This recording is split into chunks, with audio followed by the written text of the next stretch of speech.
Hi, this is Alan Olson, and welcome to American Dreams. My guest today is Dr. Frumi Barr. Dr. Frumi, welcome to today's show. Thank you so much. I love the title of your podcast, American Dreams. Don't we all want to live the American dream? Well, it's something that is a colloquialism that's been around for a while, but essentially, we started this to reach out to individuals who were trying to look at their purpose in life, and we decided that the best way to do that is to interview those people who have been out there implementing their purpose in their own communities and to learn from their successes. So, with that said, Dr. Frumi, can you give the listener your background of what brought you to where you are today? Wow, that's a big one. So I started off as a physical therapist, a long way from where I am today. And I was lucky to self-diagnose Hodgkin's when I was 24 years old.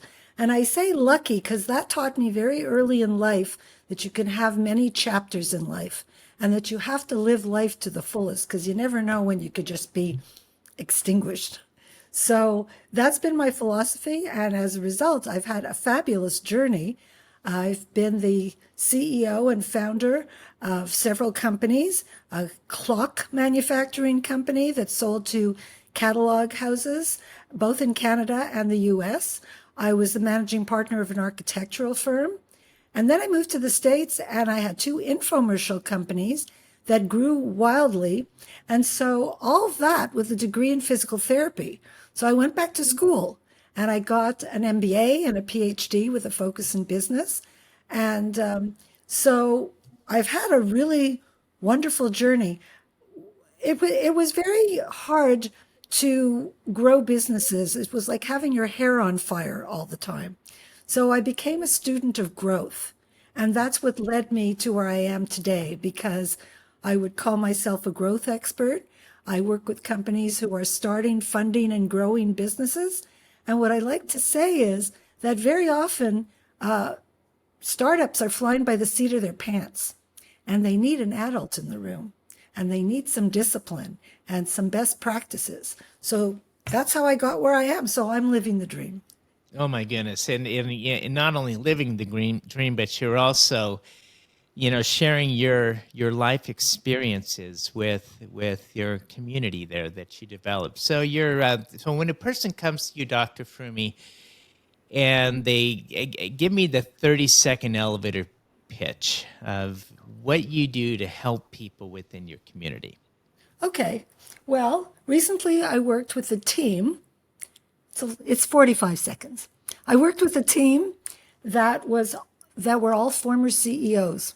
So I started off with an assessment to figure out if they trusted each other, if they could have healthy conflict, if they could commit to each other, if they could hold each other accountable, and lastly, if they were getting the results they wanted. This is Patrick Lencioni's work. It's called The 5 Cohesive Behaviors of a Team. What I discovered was they were green. It goes green, yellow, red. They were green on everything except accountability.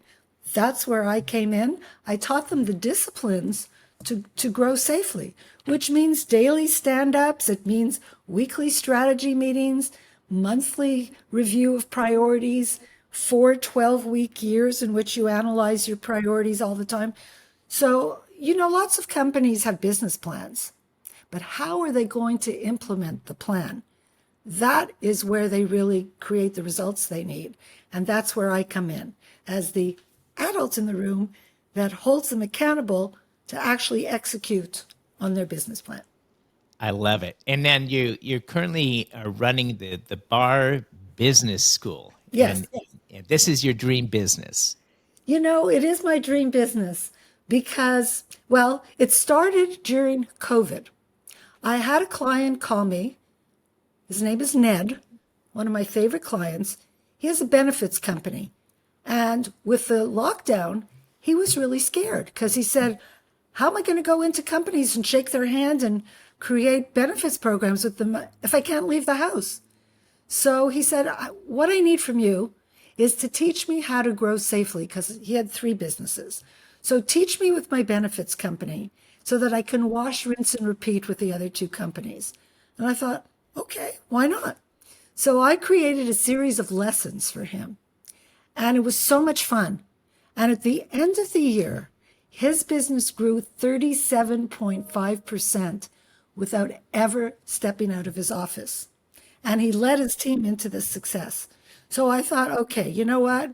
I created those courses for the old me, the me with hair on fire, who had no idea how to grow. Why don't I share that with the world? Because, 90 to 95% of businesses fail. And they fail because they don't have the practical knowledge about cash management, data management, how to hire people, how to build a healthy culture. So I decided to publish my courses. And I started off in one of the very common platforms and realized I was just a grain of sand on a beach. How would anybody find my courses? So I was very fortunate to meet Sam Cook, who at the time had a platform based in Ukraine. Remember that, Ukraine. So we built our school there. I was the only one in his workshop to complete the course. There were 80 of us. And I caught the attention of a marketing fellow from Mexico, and he offered to work with me to create my school. So we created the school, and then the war started in Ukraine, and the investors pulled out. And so what do you do when you're a startup and you meet this great big hurdle? You carry on, right? It's the only thing you could do. True entrepreneur. We started again. We built our platform on a US-based platform, and we started again, and the school is running. What we also realized was, how do we attract people to a school? Because the first thing people ask is, how many students do you have? Well, on day one, you might have 12. So we did a couple of wonderful promotions. We did a St. Patrick's Day challenge, where we challenged people to take a free course, finish the course, get a certificate, and then ask for another free course. We got 125 students that way. Then we did it again, courtesy of the Easter Bunny, because that's fun and that's an emotional, come on, come and get a course. So we got to 250 students. Now we have a wonderful educational partnership with the Cybersecurity Global Alliance. And we've put together a special program, our social impact program, to give free courses to vets. I'm very proud of that. So this is for vets both in the US and Canada. I love this. Dream. I love this. This is really, as you're setting out to teach entrepreneurs about accountability and the knowledge that they need to succeed. When they come to you, because entrepreneurs are really, a tough group from the standpoint problem solving. They're all independent. But when they come to you, is there a learning ladder of the type of topics that you teach that progressively brings them how they should scale companies? Absolutely. So we have 9 courses. The first one is one of my favorites. It's called The Path from Failure to Success. Because, many entrepreneurs start things, whether it's a lemonade stand when they're 10 or whatever. Some of them succeed, some of them don't. But failures are stepping stones to success. And a failure should never deter an entrepreneur. Because what did you learn from it? And what is your next venture? How do you fix some of those, whether it was an ego thing, whether it was running out of cash, how do you fix those things? So that's the first course. The second one is entrepreneurship and leadership. And one of the most significant lessons in that course is, how do you control your mind? Because it's scary to be an entrepreneur. There's always challenges. And so the state of your mind, and it could be a very tough neighborhood. So how you control that's critical. The next course is all about people and culture, how to hire, how to share your why, your purpose. You mentioned purpose at the beginning of this podcast. I worked with Simon Sinek for a couple of years. Simon wrote the foreword to my own book, which is the CEO's secret weapon, how to accelerate success. And that's all about 40 CEOs that I spoke to around the world who shared their challenges. And the book is about how to use your why or your purpose as the engine to overcome all the challenges that you will definitely run into. The next course is about strategy, about knowing your values, knowing your purpose, sharing your purpose in a powerful message so you attract the people who believe what you believe. Then there's execution. That's what I was talking about in the beginning, how you actually execute on your plan. Cash management, data management, time and energy management, and the last course is communication skills. Because one of the biggest issues in any company is how people communicate with each other. It comes up every time.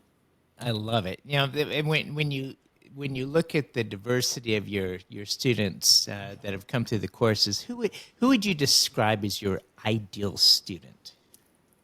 Ned, the first one, who was eager to learn. And you know what? There was one person who rolled through all the courses during the St. Patrick's Day Challenge. His name was Kevin. And he is the CEO of a big IT company. And he was so excited to get a certificate. He just rolled from one class to the next. Now, you would think that a leader of a company could say, I know everything. But that's the key, to always be learning, to always know there's some best practice or something that someone could give you that would help. And I believe very strongly in mentorship. One of the biggest mistakes startups make is they have their life savings and they think, oh, I'm smart. I can do this. My company will be at revenue in 6 months. Doesn't matter what anybody else's company did or didn't do. I'm better. You know what? That's just not true. Doesn't matter how smart you are. My school took 2 years to get off the ground, and I know what to do. There were things that were not in my control, like the war in Ukraine. So whatever it is, it's better to start with a mentor who can help navigate those peaks and valleys, because everybody needs someone to talk to and a fresh perspective. And too often, entrepreneurs just don't do that, and they should. Thank you. Tell us about some of the notable milestones and achievements that the Barr Business School has reached. Okay, well, let's see. Apart from over 200 students, we have one really credible educational partnership, 2 more on the go. We also just became certified as a woman-owned small business, which allows us now to go to big companies. We know that mental wellness is really at a critical time now, and that companies, in order to retain their valuable employees, want to offer educational programs. So we have a couple of those that are in the pipeline. We have a series called Always Be Learning. So we have 17 episodes of all kinds of topics. And we also started something really fun. It's called Navigating the Jungle of Business. It's an internal podcast. So it's navigating the sales jungle or navigating the jungle of your mind, which is all about variety junkies, entrepreneurs who have a little bit of ADHD, which is perfectly fine. It works for them. And so we have that as well.